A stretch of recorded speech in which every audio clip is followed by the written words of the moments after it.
Hello दोस्तों, नमस्कार। स्वागत करता हूँ फिर से अपने इस यूट्यूब चैनल संजय डब्ल्यू में। तो हमने पिछले वीडियो में बात करा था जल दुर्लभता क्या है। तो इस वीडियो में हम लोग बात करेंगे जल दुर्लभता होने के क्या क्या कारण है।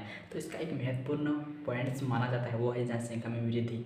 तो हम लोग बात करेंगे जनसंख्या में वृद्धि होने से किस प्रकार जल दुर्लभता होता है, जल की कमी होता है।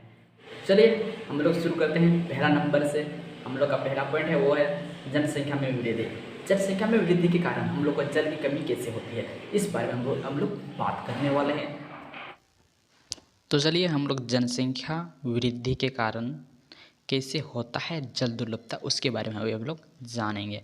तो यहाँ लिखा गया है, यद्यपि भारत सरकार द्वारा देश में परिवार नियोजन संबंधी अनेक कार्यक्रम चलाए जा रहे हैं, तथापि ठीक है, हमारे देश में जनसंख्या में तीव्र गति से वृद्धि हो रही है, जिस कारण जल की मांग में निरंतर वृद्धि हो रही है।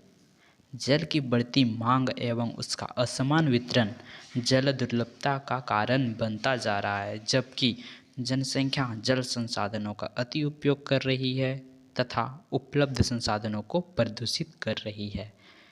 जो हमारा जनसंख्या है वो तीव्र गति से बढ़ रहा है, जिसका जल का भी काफ़ी मांग हो रही है।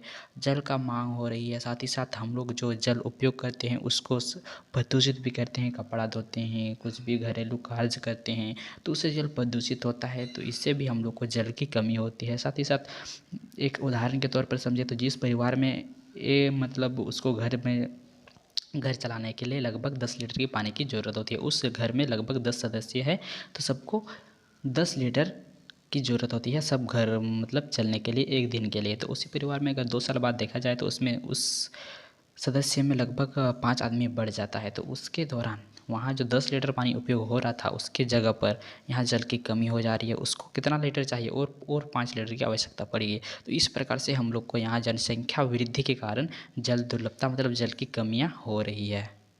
तो अब हम लोग बात करते हैं दूसरा पॉइंट। दूसरा पॉइंट है हम लोग का क्या है, जल प्रदूषण। तो इसके बारे में अब हम लोग बात करते हैं। तो अभी हम लोग बात करते हैं जल दुर्लभता मतलब एक प्रमुख कारण इसका भी है जल प्रदूषण। ये किस प्रकार जल को कमी करती है ये तो आप सभी को पता होगा। जल प्रदूषण होता है तो उसको हम लोग उपयोग नहीं कर सकते हैं। तो इस प्रकार किस प्रकार जल प्रदूषण होता है। जल दुर्लभता एक प्रमुख कारण जल की खराबी मतलब जल की गुणवत्ता में खराबी मतलब जल का गुणवत्ता में चेंज आना, ठीक है। जल प्रदूषण भी रहा है, ठीक है।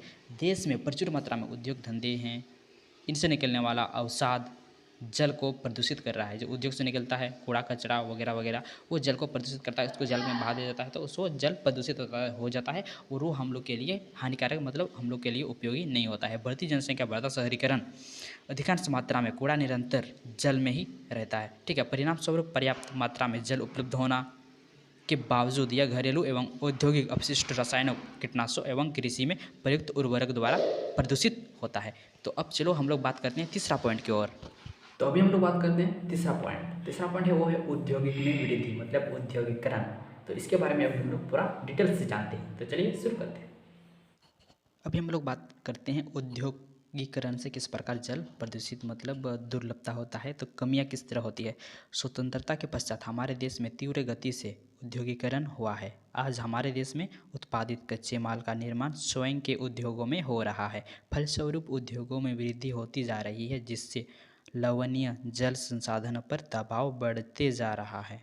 कैसे हो रहा है, उद्योग से जो कूड़ा कचरा निकलता है उसको सिर्फ क्या किया जाता है, नदियों में बहा जाता है। उसके अधिकतर उद्योग जो होता है ये जल के किनारे ही स्थित रहता है। ये काफ़ी जल को मतलब ज़रूरत होता है उद्योग चलाने के लिए। तो उद्योग चलाने के लिए जल की जो ज़रूरत होता है तो उससे जल में कमियां आती है, जल प्रदूषित होता है तो हम लोग उपयोग नहीं कर पाते हैं। तो इस प्रकार से जल की कमियां होती है। उद्योगों को अत्यधिक जल की अतिरिक्त उनके संचालन के लिए भी ऊर्जा की आवश्यकता होती है, ठीक है।